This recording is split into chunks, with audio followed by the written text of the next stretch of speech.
La brisa del mar entraba por las puertas abiertas del patio, trayendo consigo un leve aroma a sal y pescado asado. Estábamos a la mitad del almuerzo dominical en mi casa en Puerto Vallarta. La larga mesa de roble cubierta con platos de verduras asadas, pan recién horneado y el pay de limón que había preparado esa mañana mi hijo, Emiliano. Contaba una anécdota del trabajo, su voz llena de vida, mientras mis nietos soltaban risitas por algún chiste que solo ellos entendían. Alma, mi nuera, jugaba con el hielo de su té helado, una sonrisa astuta asomándose en sus labios. Se recargó en la silla, me miró fijamente y, con un tono lo bastante alto para captar la atención de todos, dijo: «Dime, Rosario, ¿cómo se siente ser una carga?». Sus palabras cayeron como una piedrita en un estanque tranquilo, pequeña, pero suficiente para crear ondas en toda la sala. Emiliano soltó una risita nerviosa. Los niños se miraron entre sí, dudando si reírse o no. Luego, como si fuera una señal, la mesa entera estalló en risitas divertidas. Todos, menos yo, dejé el tenedor en la mesa, sintiendo la madera pulida bajo mis dedos. Mis años como enfermera me habían enseñado el poder de unas manos firmes y un tono mesurado. Levanté la mirada para encontrarme con la suya. «¿Cómo se siente?», dije, con voz clara y tranquila, «saber que esta carga ya no va a pagar tus cuentas». Las risas se apagaron de golpe, la sonrisa de Alma titubeó, y hasta el parloteo de los niños se detuvo. El único sonido era el zumbido leve del refrigerador en la cocina. Tomé de nuevo mi tenedor, cortando el pescado con una lentitud deliberada. Frente a mí, Alma parpadeó rápido, como si hubiera tragado algo filoso. Emiliano se removió en su asiento, carraspeando, pero nadie dijo nada. Afuera, las olas seguían su ritmo constante, como si nada hubiera cambiado, pero yo sabía que la marea había dado un giro. Terminé mi bocado. Doblé la servilleta con cuidado en mi regazo y miré hacia el patio, donde la luz del sol dibujaba una línea brillante en el suelo. Esto no era el fin de la conversación, solo el comienzo. Era el invierno de 2011 cuando las manos de Salvador se volvieron demasiado frías para sostener las mías. La habitación del hospital estaba en penumbra, el monitor sonando con un ritmo lento y constante, cada pitido acercándonos más al adiós. Él apretó mis dedos con la poca fuerza que le quedaba. «Prométeme», susurró, con la voz apenas audible, «que cuidarás de Emiliano y su familia». Asentí, incapaz de hablar por el nudo en la garganta después del funeral. Esa promesa se convirtió en mi brújula. El primer pago de la hipoteca lo cubrí en febrero 25,000 pesos, sacados directamente de mi cuenta para que no sintieran la presión. Para marzo, también me hice cargo de los pagos de los autos. Era más fácil que verlos batallar para mantenerse a flote. Emiliano apenas empezaba su carrera, y Alma estaba en casa con los bebés. Pagué la guardería para que ella pudiera descansar. En ese entonces me lo agradecían. Recibía tarjetas escritas a mano por correo, con los bordes manchados por manos ansiosas. Los fines de semana venían a visitarme. Emiliano arreglaba la cerca caída de mi patio trasero. Alma traía cazuelas de comida. Se sentaban en mi cocina, contándome cómo mi ayuda les estaba dando tiempo para ponerse de pie. Yo les creía, pero con los años el tono cambió. Las tarjetas dejaron de llegar. Las visitas de fin de semana se convirtieron en entregas rápidas de los niños mientras ellos hacían mandados. Mis pagos se volvieron obligaciones tácitas, nunca mencionadas a menos que algo saliera mal.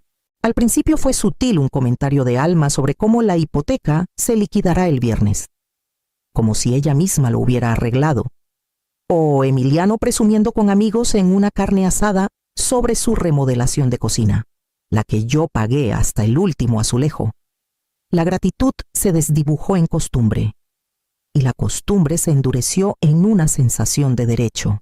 Cuando habían pasado 12 años, Mi promesa a Salvador se había convertido en una cadena invisible, atándome a su comodidad mientras mis propios planes viajes que Salvador y yo soñábamos acumulaban polvo. Esa cadena parecía irrompible, hasta ese momento, durante el almuerzo, cuando Alma me llamó carga y sentí que se rompió. Esa noche, después de que la mesa del almuerzo quedó limpia y la sonrisa burlona de Alma se desvaneció de mi mente, entré a mi estudio y cerré la puerta. El aroma familiar de la madera pulida y el papel viejo me calmó. Encendí la lámpara de escritorio de latón, cuya luz cálida se derramó sobre una fila de archiveros perfectamente etiquetados.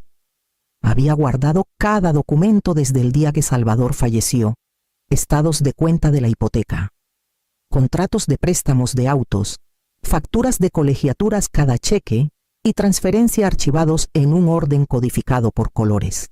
Carpetas azules para la hipoteca, verdes para los autos, amarillas para la escuela de los niños, rojas para gastos médicos. Cada cajón se abría con suavidad, revelando años de mi promesa apilados en capas silenciosas. Los coloqué sobre el escritorio, color por color. Primero azul, 25,000 pesos cada mes durante 144 meses. Tecleé los números en mi calculadora y la pantalla mostró 3,600,000 pesos. Luego verde, el SUV negro y el sedán plateado antes de este.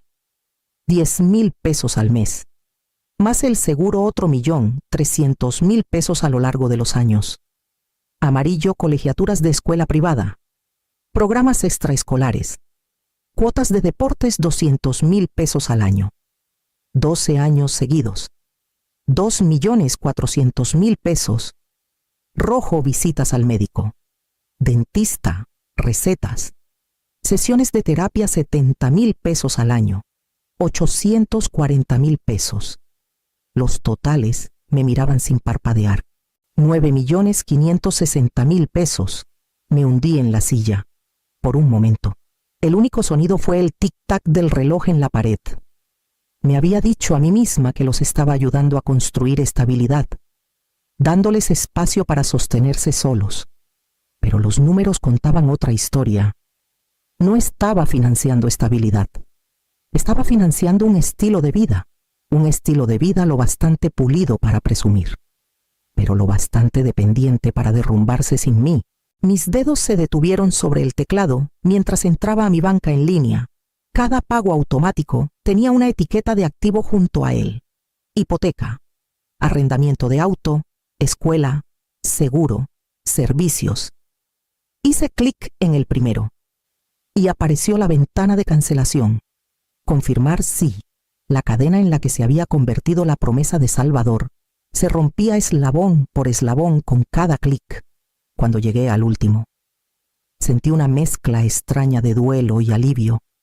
El ciclo estaba terminando.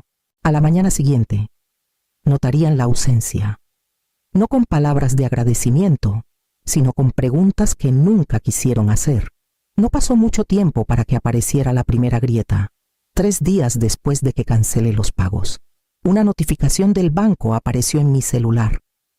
El pago de la hipoteca de la casa de Emiliano y Alma no se había procesado. Esa tarde, el número de Alma apareció en mi pantalla. Dejé que sonara 2 veces antes de contestar.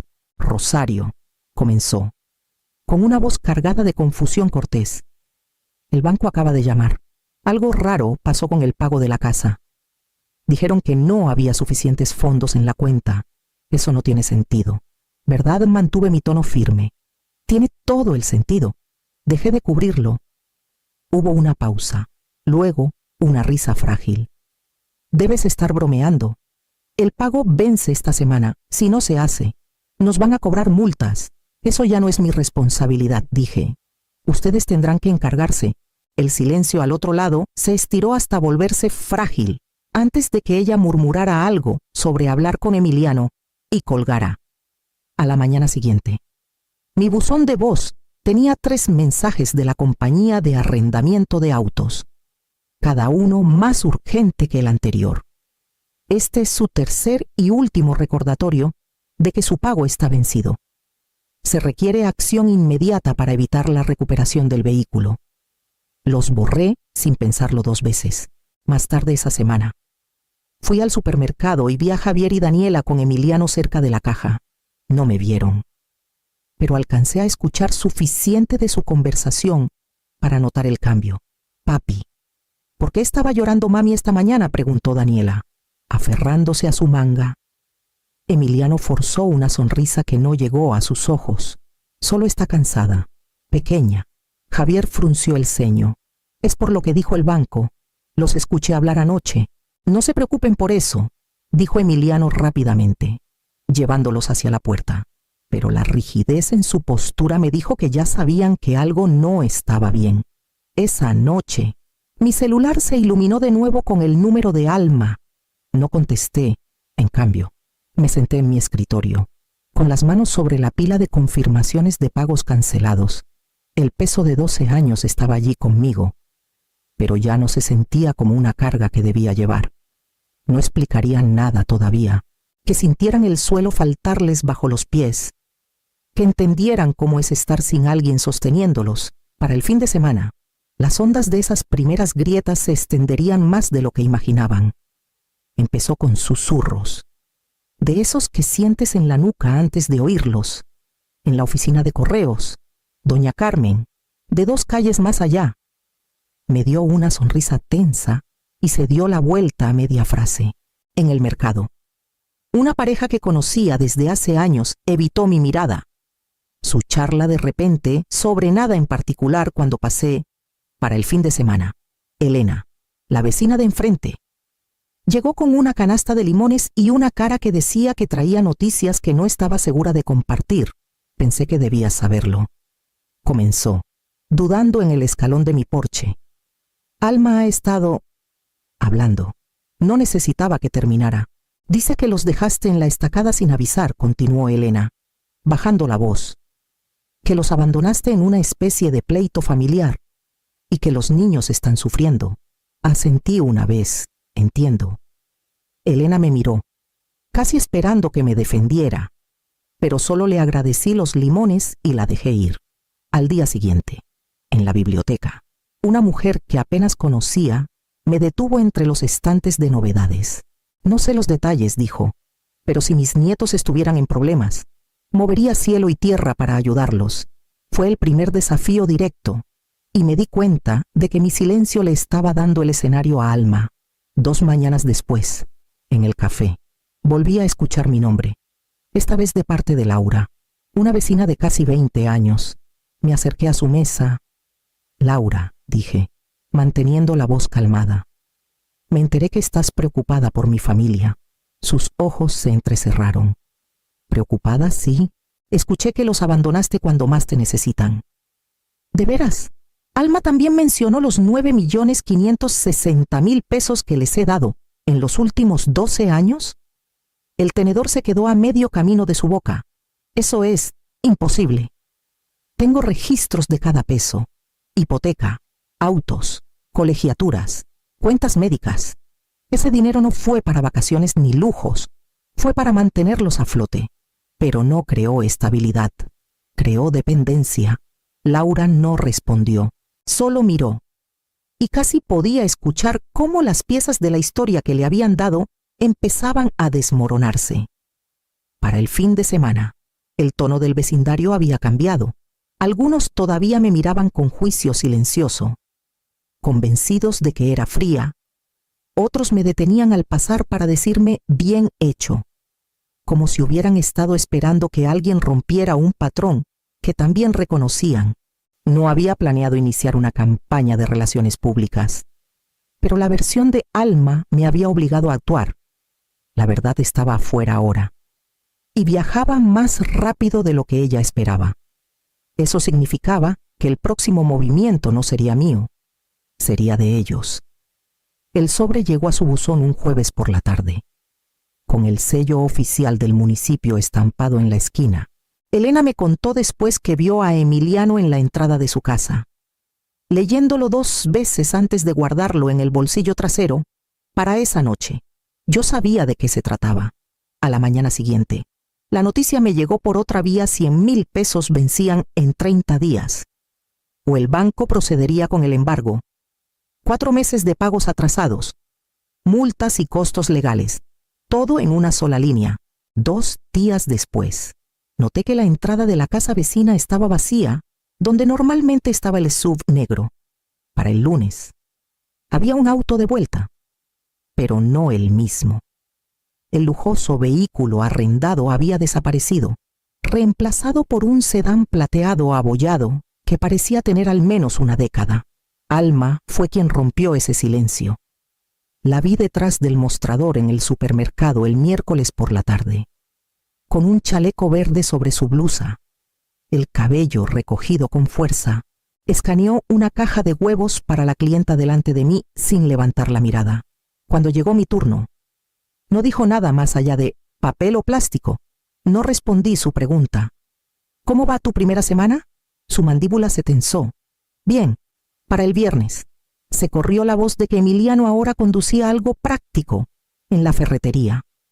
Lo escuché desviar comentarios con una risa, pero el orgullo que solía teñir sus palabras ya no estaba.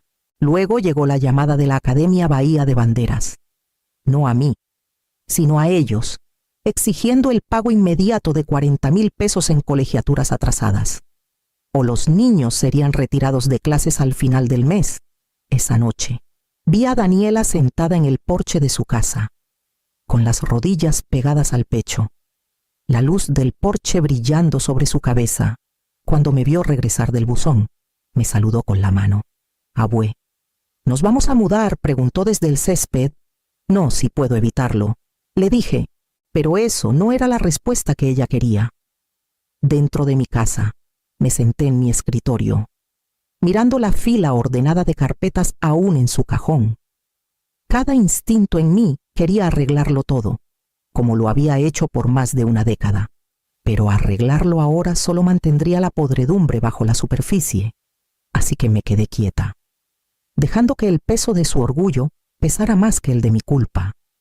No pasaría mucho antes de que tuvieran que decidir qué importaba más.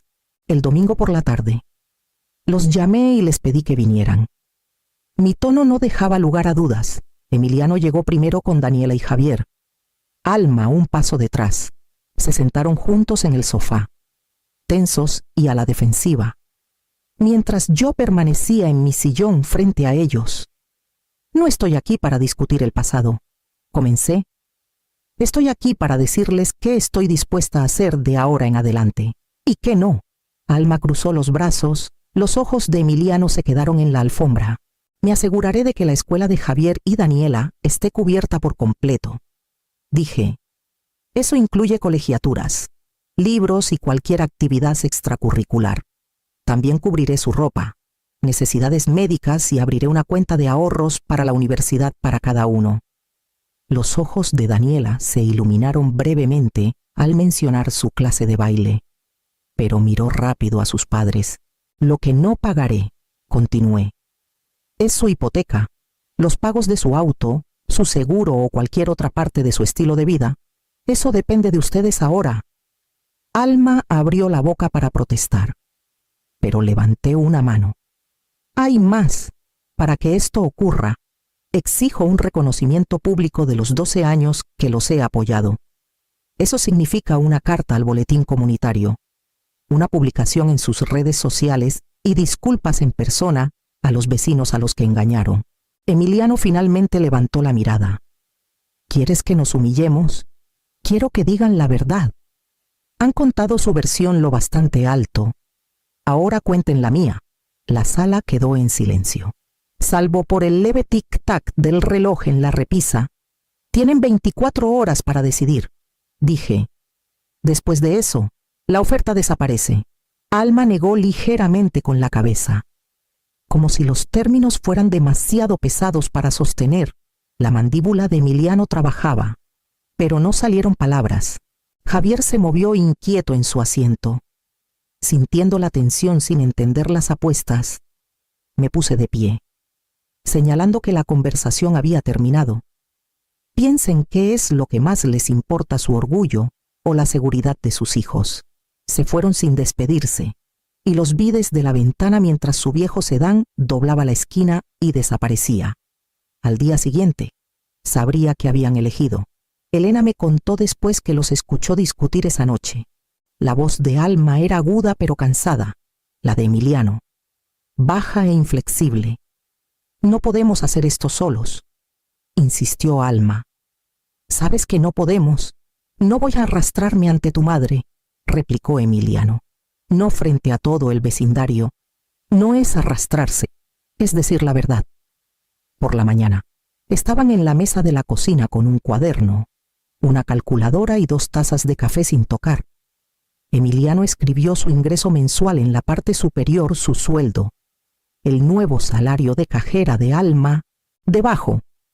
Enlistaron la hipoteca, el pago del auto, el seguro, los servicios, los víveres, la gasolina y lo mínimo para los niños.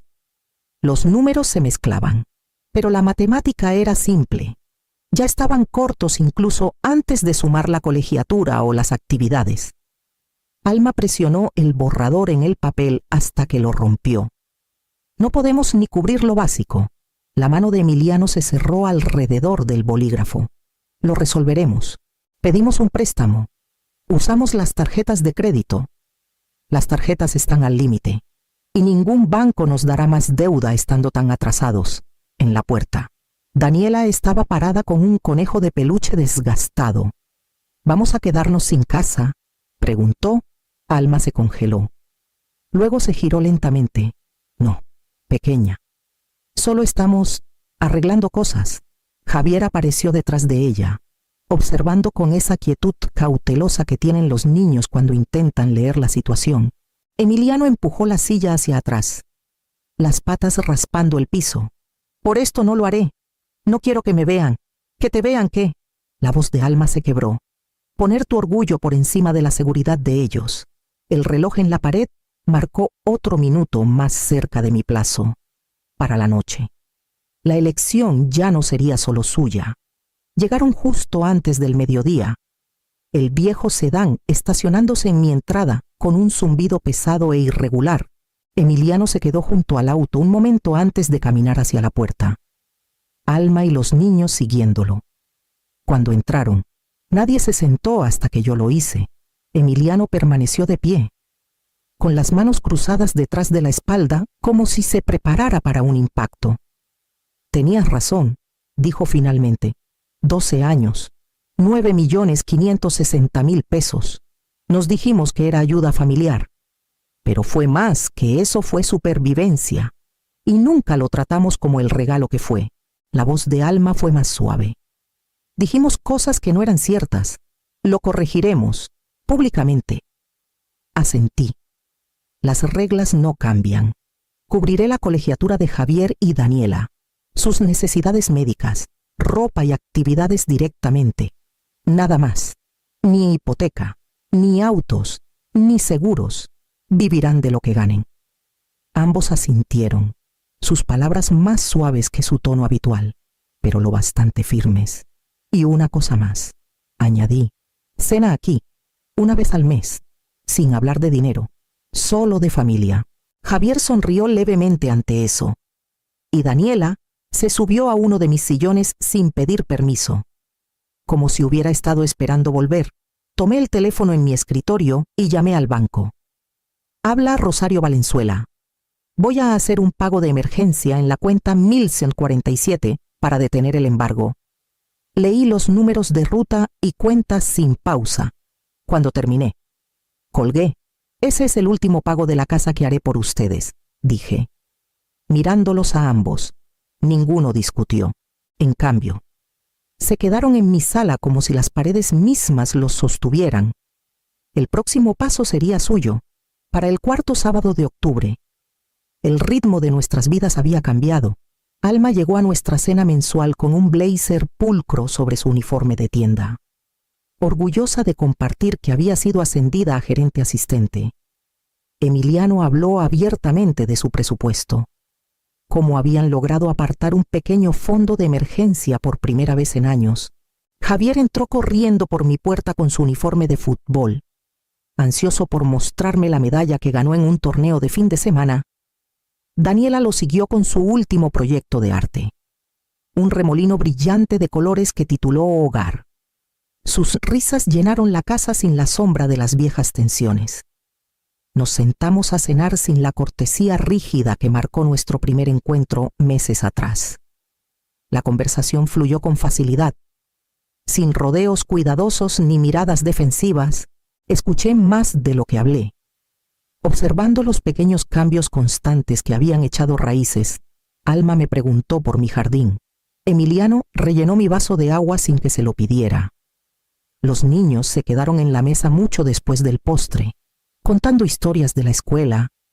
Me di cuenta entonces de que la verdadera victoria no había sido mantener la línea o hacerlos admitir lo que me debían. Estaba aquí, en la prueba de que podían sostenerse solos, y en el respeto que había crecido lentamente en el espacio donde antes estaba la dependencia.